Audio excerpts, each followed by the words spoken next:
Hey guys, good afternoon. After a couple weeks with using my Kemper for stuff not on my pedal board, I am about to put it back on my board, but as I'm doing so, I wanted to just shoot a couple quick things as I had some thoughts putting it back together. This one is going to be really quick. So one thing that is different between the Stage and the Kemper Profiler kind of toaster or rack is the ground and ground lifts for the output section that are on the back of the toaster and the back of the rack. Those are done a bit differently on the Stage. They're actually done digitally, internally, instead of having a physical button to press. If anybody who's ever gigged much with single coil guitars or just sort of gigged in general with a guitar rig knows that, different rooms, different situations can introduce an incredible amount of noise into your rig. I think after being in a couple rooms where my rig was particularly noisy, now I've become a bit hyper aware of what my noise floor, if you will, should be. And so I kind of check it every time I set up for a performance now. So anytime my rig is set up, I will plug in my guitar and I will turn the volume knob on the guitar all the way down. But I don't have the tuner on, so anything's muted, but I will just have the volume on the guitar all the way down, and I'm just listening for noise in the signal. I think this isn't rocket science. I don't think anyone, I don't think anybody is going to have an issue understanding what I'm saying the issue is, but want to help you guys solve that with the Kemper. So I have my Stage sitting right here, and I have this kind of crappy camera set up on the screen so you can kind of read it. I have one of these plexiglass screen protectors for the Stage. I've heard horror stories of these getting stepped on, dropping a cable on them and cracking breaking the display screen. So there was a seller on a Facebook group or something that said, hey, I make these little plexiglass cutouts that fit on the Stage with double-sided tape and whatever. So I bought one for like $10 or whatever, figuring $12, I think.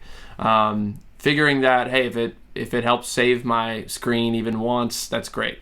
Totally worth the money. So definitely, I'll try to link to that. I'll link to that in the description. I think you can buy them on eBay from the seller I bought them from, or bought this one from. I will try to link it in the description. I think it was from eBay, so you should be able to buy the exact one that I have from the seller. But yeah, so that kind of saves the screen here, but it does make the screen harder to sort of read on camera, so sorry about that. It's not great, but you'll get the point either way. If you come over towards the right side of your Stage and you hit the output button, which is below the tuner button, that is, it will pull up this menu. You'll see you have 9 pages. I'm not going to go through what all of these 9 pages are. The Kemper manual helps you with that, and there's plenty of other videos on that. But there is some really helpful stuff in here. If you haven't explored the output menus, I would recommend doing so. The one thing I will highlight is I love, and what I use most often, is separate volumes for main outputs and monitor outputs, so I can control what I'm sending to my cab on Stage through my monitor volume. Here, and then I can control how much volume I'm sending to front of house here, because the Kemper has a really, really hot signal, I find. So you'll see I've got it currently at negative 22 decibels. I normally run that, I think somewhere around negative 20 decibels is sort of all I normally send to front of house, and it's very hot signal. And you have a separate headphone volume. I use that a lot when I have just headphones plugged in at home. I use this as a practice tool, and that's one of the major values of the Kemper for me, is it sounds amazing in headphones, so I use it at home a lot. The other thing I wanted to highlight is you do have separate EQs for monitor and for main. This is awesome because you can actually tweak what your cab is seeing. Again, if you're like me and you run a 1/4 inch out of your monitor outputs to a cab on Stage, specifically to a power amp, which for me powers a 112 cab with a Kemper cone in it. So if you look at my monitor output EQ, I boost the bass 0.1 and I boost the mids 0.3. I don't know, it just sounds better. My guitar seems to cut through on Stage a bit better and adds a little bit of low end. So yeah, I don't know, that's how mine's set.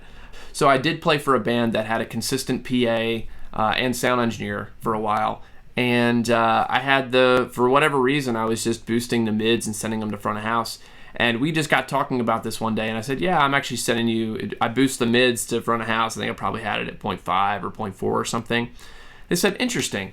So we played with it a bit, and we really liked the EQ range that's called middle in the Kemper. So we actually boosted those and sort of left it that way to front of house. Again, it was a Behringer. I think it was like it was an X32 and whatever. With that, we had iPads and all that stuff. So could we boost whatever frequencies we like that sounded good through with the X32? Absolutely, because it gives you 4 EQ bands, if I'm not mistaken, that you can apply differently to every channel. Could we find the right mid frequencies we like with the X32 and boost them? Certainly, but for whatever reason, we just liked the way that the mids sounded and the way that they sat in the mix with the band, so we did it right here from the output menu.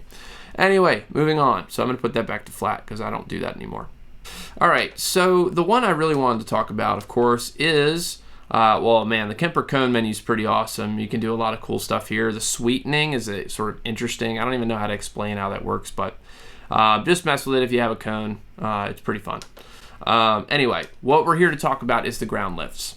I find this incredibly helpful. So you'll find that you have separate ground lifts just like on the back of the Kemper for your sends and also for your monitor and then your mains. So you will see that I have my mains lifted right now. For whatever reason, the last gig I played, power wasn't good or something, and so when I had it set to ground, you can see it says off, grounded. So the ground lift is off, meaning that it's grounded. So for whatever reason, we had noise in the signal chain, and I came over here and changed it to lifted, and the noise floor of my rig got a lot quieter. I recommend doing this if you haven't before. Get to a gig, spend literally a minute, go to your output menu, come over here to page 9, and without your tuner on, so have your signal ready to go like it's making output, and turn your volume on your guitar all the way down. Come in here and just, if you say you're running the main outs to in-ears or to stage monitors, just come in here and toggle back and forth between grounded and lifted, and just sort of see what you hear. That makes absolutely no sense. Just listen for yourself and see if either grounding it, if it's currently lifted, lowers your noise floor, or if you actually put the ground lift on, see if it changes the amount of noise in your signal chain. So I run the same power to my pedal board and my Kemper typically as I do to my power amp that runs my cabinet with my Kemper cone. So I just have my monitor, the ground lift is off. I have it grounded because they're typically always run to the same power. So I don't know. If you're like me and you run the Kemper with pedals and you utilize the effects loop, you can actually, if you were in a situation where you were running your pedal power supply on a different circuit or a different set of outlets, maybe it's plugged into a set of outlets that have LED lights for the band also plugged in, or something that's introducing noise to your delay pedals or to whatever. You can actually come in here and try using the ground lift for your effects loop send. So that's kind of it. Overall, just word of advice, get to your gig and as a part of your setup, make this a part of your routine. Just giving an ear to how much noise is in your signal, and then just coming to the output menu and seeing if you can alleviate any noise you hear. Definitely recommend doing that every time you get up to a gig, because every room is different, every stage is different. So yeah, this is just a little bit of a tip and trick and hack to try to make your guitar signal. Again, the goal that I have with the Kemper is making my experience the exact same every night, and making the signal that I'm sending to front of house and to my monitors the same every single night. So I recommend making this a part of your setup. So hope this is helpful. I don't know, maybe you guys are already on top of this. If you did find this video helpful, or just enjoyed hearing me ramble, share it with a friend, copy the link, shoot it to somebody. Like below and subscribe if you find these sorts of videos helpful, and you'd like to see more in the future. But thanks.